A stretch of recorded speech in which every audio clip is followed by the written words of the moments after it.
Oke, di sini kita ada pertanyaan ya. Pertama, pasien 32 tahun gitu kan. Ketika dia evaluasi clearance kreatininnya selama 24 jam, sorry, ya selama 24 jam didapatkan LFG-nya, ya LFG-nya adalah 150 ml per menit.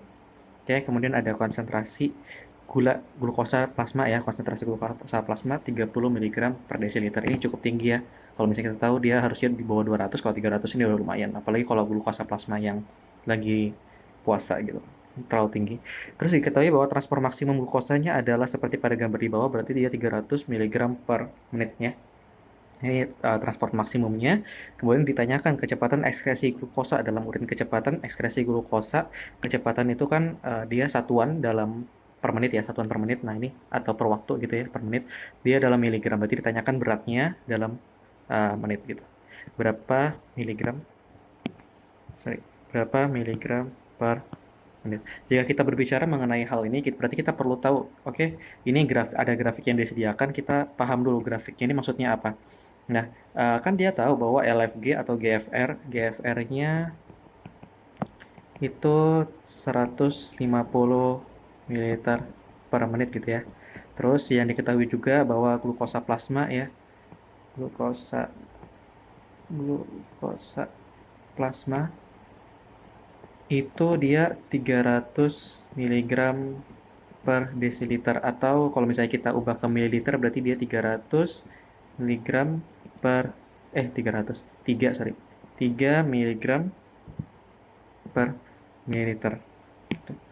Nah, terus kita lihat di sini bahwa oke, ini glukosa yang terfiltrasi. Glukosa yang terfiltrasi itu ada di bawah. Kemudian ini adalah glukosa yang direabsorpsi dan glukosa yang diekskresi. Oke, ini berarti dua garis ya. Yang dia dapat diartikan sesuai dengan grafik di samping kiri. Jadi ini adalah glukosa yang direabsorpsi atau ekskresi, ini adalah glukosa yang difiltrasi. Tapi di sini kita cuma punya data glukosa di dalam plasma gitu ya. Nah, oleh karena itu tentu kita perlu tahu glukosa yang terfiltrasi itu apakah sama dengan glukosa yang ada di dalam plasma. Kemudian oke, kita tahu GFR-nya untuk glukosa ya, bukan GFR secara umum tapi GFR untuk glukosanya berapa yang terfiltrasi. Dari sini kita bisa, kalau misalnya kita sudah tahu, kita bisa tarik garis, misalnya hasilnya 600 gitu. Oh, tinggal kita tarik garis aja dan kita dapatkan hasilnya. Maka tujuan utama kita adalah mencari berapa sih glukosa yang terfiltrasi itu. Nah, jika kita berbicara mengenai filtrasi, kita perlu tahu dulu GFR itu yang ditentukan menggunakan kreatinin itu gimana caranya sih. Nah, sebelum kita tahu, kita perlu tahu dulu di dalam menentukan GFR, ya GFR itu kita perlu ada yang namanya koefisien dikali dengan gaya-gaya yang ada di filtrasi glomerulus ini, atau net filtration rate gitu ya. Net filtration rate itu dapat dari mana? Didapatkan dari sini gitu ya. Dari gaya-gaya gitu kan, dalam dunia fluida yang dia sifatnya dinamik ataupun statik, kita perlu tahu gaya-gaya yang kira-kira dapat mendorong ataupun menarik ya, entah dia sekresi ataupun reabsorpsi dari yang berperan dalam glomerulus ini. Ada beberapa gaya. Ini adalah contoh lainnya ya. Diketahui bahwa ujung-ujungnya itu ada sekitaran 6 milimeter air raksa gitu untuk net filtration rate-nya. Sedangkan koefisien itu ditentukan oleh dua hal biasanya. Dia ditentukan oleh zat itu sendiri, dan juga ada porus ya. Kan kita tahu bahwa di dalam glomerulus itu ada porus-porusnya, sama ditentukan juga oleh luas permukaannya. Luas permukaan dari glomerulus itu. Tapi ini biasanya dia angkanya sudah cukup cukup tidak relevan digunakan sekarang, makanya yang paling sering kita gunakan adalah ini biasanya. Nah, cara menentukan ini itu kita bisa menggunakan salah satunya adalah dengan cara kreatinin. Maka dengan kreatinin kita bisa tahu kita bisa tahu seberapa GFR-nya gitu. Nanti kalau misalnya bisa dibaca sendiri ya. Karena kenapa kreatinin dipakai? Karena kreatinin itu dia freely filtered at glomerulus. Jadi dari semuanya terfiltrasi dalam glomerulus, dan kita tahu berapa yang GFR-nya gitu dari hal tersebut gitu. Nah, oke, kita tahu GFR-nya. Pertanyaannya adalah kita punya glukosa plasma 300 mg per desiliter. Berapa, atau 3 mg per mililiter, berapa yang terfiltrasi di dalam glomerulus, setelah glomerulus gitu. Nah, kita lihat ada namanya filterability of substance ya oleh glomerular capillaris berdasarkan molecular weight-nya. Nah, kita lihat di sini bahwa glukosa itu punya filterability yang paling sempurna ya, dia satu. Artinya yang ada di plasma sama yang terfiltrasi itu sama persis. Jadi kalau misalnya ada 300 mg per desiliter di plasma, maka ada 300 mg per desiliter setelah difiltrasi gitu, yang filtered load gitu ya. Beban filtrasinya itu juga ada 300 mg per desiliter gitu yang ada di dalam, misalnya ada glomerulus, misalnya ini afferent anterior ini efferent berarti ya, efferent arteriol gitu ya, arterial yang ke sini, kemudian ini keluar gitu ya, keluar namanya afferent arteriol. Nah, misalnya di sini ada 300 mg per desiliter, maka di sini juga 300 mg per desiliter. Pertanyaannya, kalau misalnya yang masuk, ini kan konsentrasi ya. Kalau konsentrasinya itu kan maksudnya di dalam sebuah volume, misalnya ada volume gitu ya.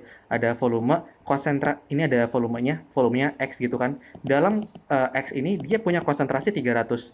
Pertanyaannya, kalau X-nya adalah 150 ml per menit dalam 1 menit, itu ada 150 ml, berarti ada berapa miligram per menitnya dari ada berapa miligram per menit dari glukosa. Kita tahu bahwa konsentrasinya 300, dalam 1 menit dia itu ada 150 ml cairan gitu. Maka kita dapatkan hasil, tapi ini dalam mililiter ya, kita ubah dulu ke mililiter, berarti cuma 3 aja, bukan 300 tapi 3. Karena dia masih desiliter, kita ubah ke liter jadi 3. 3 kali 150 adalah 450 miligram per menitnya. Ini yang terfiltrasi.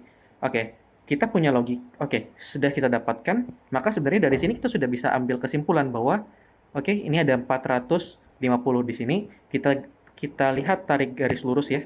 450 kita tarik garis lurus, kita lihat yang diekskresi. Oke, ini diekskresikan. Kita tarik ke samping, didapatkanlah ini sekitaran 150. Oke, ini kayaknya agak susah nggak sih kalau misalnya kita misalnya ini agak ngeblur gitu yang di sebelah kiri gitu kan. Tapi sebenarnya ini jawabannya sudah benar ya teman-teman. Jadi jawabannya itu adalah 150 mg per menit. Cuman kan takutnya ini ngeblur gitu kan, atau angkanya nggak cantik gitu kan ya. Angkanya misalnya pilihannya 150, 160, misalnya ini bukan 125. Misalnya ini pilihannya 160 gitu, misalnya ini pilihannya 170, kan ribet ya kan. Kalau di sini kan kita bingung ini 100 berapa ini gitu. Nah, sebenarnya kita bisa logika aja gitu loh teman-teman, bisa dilogikakan bahwa kenapa ada yang namanya transport maksimum. Kita berbicara mengenai transport maksimum. Nah, jadi teman-teman, di glukosa itu nggak semuanya yang difiltrasi itu akan diekspresikan. Ada yang akan ada yang namanya SGLT ya, sodium glukos salah, bukan SGLT. Betul ya? Sodium glukos oh iya, sodium glukos co-transporter ya, yang dia sifatnya simporter. Ya, kita bisa lihat di sini ada glukosa. Kenapa sih sini terus? Ya, ini ada glukosa, ada natrium, dia akan masuk. Kemudian dia akan masuk ke dalam peritubular capillary. Jadi nggak semuanya diekspresikan, dan sebagian besar tuh adanya di sini ya, di bagian proksimal. Nah, tentu jumlah dari SGLT itu nggak apa ya, bukannya tidak terbatas gitu, ada batasannya, dan batasan itu yang menyebabkan reabsorpsi itu nggak semuanya terjadi. Jadi ada batasannya gitu, ada titik di mana ini nggak bisa lagi diabsorpsi. Semua transporter SGLT ini sudah penuh. Ini semua transporter ini penuh, semuanya sudah diisi sama glukosa, sehingga sebanyak apapun glukosanya dia akan tetap ada gitu loh. Makanya pada orang-orang diabetes dengan glukosa di atas Tmax ini, jadi kalau misalnya ada, ini implikasi klinisnya, misalnya ada pasien dia 300, ini 400 ya batasnya. Misalnya ada pasien 500 gitu ya, 500 mg per desiliter glukosanya. Maka akan ada misalnya batasnya 400 ya, atau 350 kali ini, 350 batasnya cut off-nya yang bisa ditampung sama SGLT. Maka akan ada 150 gitu ya, kita kurangi, akan ada 150 mg per desiliter glukosa yang dibuang ke dalam urin, yang seharusnya dalam orang normal itu harusnya nggak ada urin yang diekskresi, nggak mungkin ada glukosa yang diekskresikan lewat urin gitu, karena semua glukosa itu pasti masuk lagi ke dalam tubuh kita. Tapi masalahnya pada orang diabetes, karena saking banyaknya akhirnya reabsorpsi itu tidak berhasil. Akhirnya ada batasan di sini, akhirnya ada yang terekskresikan, ini ekskresi ya. Harusnya ini tuh nggak ada normalnya pada manusia normal tuh nggak ada. Dia cuma ada pada orang-orang yang dia gulanya tinggi gitu. Oke, tadi jawabannya 150 sudah gampang sebenarnya. Nah, tapi kita bisa berlogika di sini teman-teman dari yang kita dapatkan tadi. Oke, dia terfiltrasi sebanyak 450 ya kan? Kita nggak usah lihat grafiknya. Yang terfiltrasi filtrasi itu ada 450 miligram per menit gitu kan ya. Nah, ada batasnya, batas Tmax-nya itu adalah 300, ya tadi kalau nggak salah 300 miligram per menit. 300 miligram per menit. Maka pertanyaannya, ini kan yang Tmax itu maknanya adalah yang dia mampu maksimal direabsorpsi. Ini reabsorpsi maksimal gitu kan ya. Maksimal. Maka pertanyaannya, yang diekskresi itu berapa? Ya sisanya dong, ya kan? Yang masuk 450 gitu. Ini masuk 450.